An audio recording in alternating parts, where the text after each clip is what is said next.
En mi intervención anterior en este medio hice alusión al valor de la vida humana, comentando la aberración a la que había llegado una corte francesa que denigra al hombre y a su valor intrínseco. Hoy quiero ampliar este tema para hacer algunas consideraciones más profundas sobre el valor de la vida humana y particularmente reflexionar sobre el fundamento de la moralidad, o dicho de otro modo, de un código moral para todos. Ya externé en esa ocasión que el valor que cada uno de nosotros le otorga a la vida humana depende de la concepción que tengamos del hombre, de su origen y del fin de la existencia humana, y con la respuesta que otorguemos a estos presupuestos, la persona humana sabrá de dónde viene, a dónde va y cómo debe actuar. Y luego, también de estas respuestas, surgirá el fundamento de la moralidad que justificará el por qué la persona humana ha de conducirse éticamente, de modo que las acciones humanas puedan calificarse de buenas o de malas, o si es dable enunciar algunos principios morales que si se cumplen dignifican al hombre, y al contrario, si se conculcan, tal dignidad queda seriamente comprometida.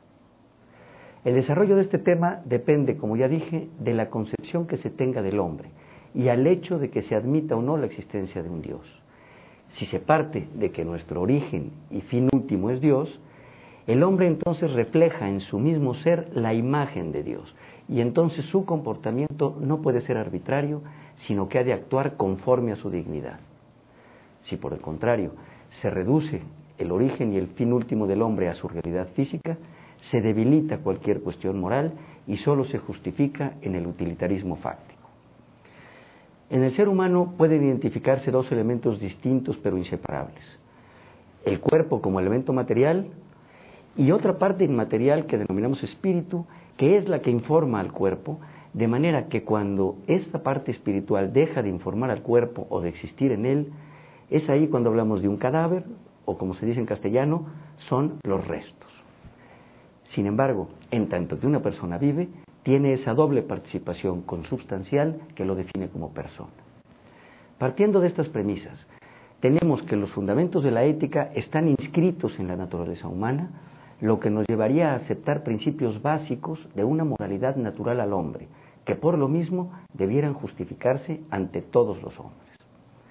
De aquí podríamos caminar hacia afirmar que, por ejemplo, el derecho a la vida, a la libertad, a la felicidad, son derechos inherentes a la dignidad humana y por lo tanto no discriminan a hombre alguno. Todos los hombres los tienen y siempre bajo igual categoría.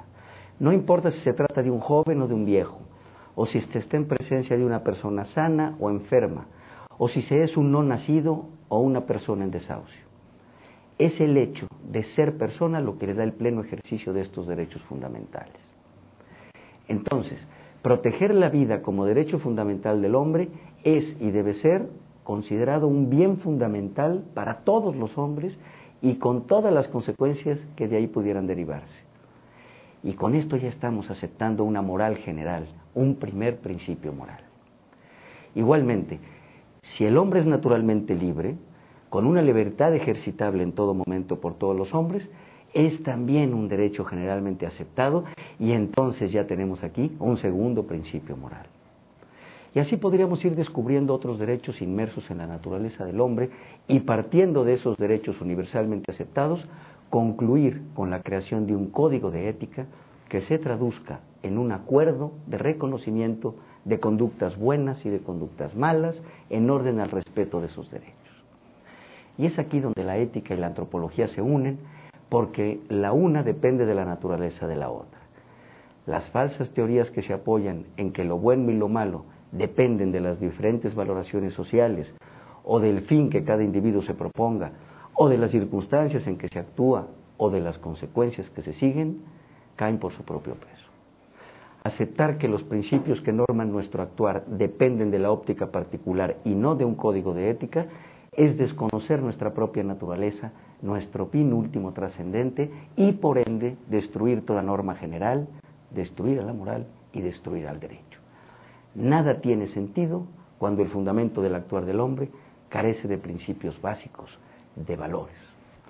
Por eso, el hombre tiene el deber de utilizar su inteligencia para descubrir dentro de su naturaleza esencial su fin último y cara a este y a su dignidad reconocida, normar para todos un actuar que corresponda a un bien buscado en orden a ese fin último. Así es como podemos entender a la ciencia ética. Creo que estos momentos de grandes tribulaciones parecen ser particularmente adecuados para replantearse las cosas cara a lo esencial y no a lo transitorio, y así reflexionar para llegar a acuerdos que se traduzcan en un código de ética al que se ajusten las leyes y nuestro actuar y que tiendan a la consecución del fin último del hombre. Qué importante resulta pensar en estas cosas cuando ahora las tenemos tan olvidadas. Hasta la próxima.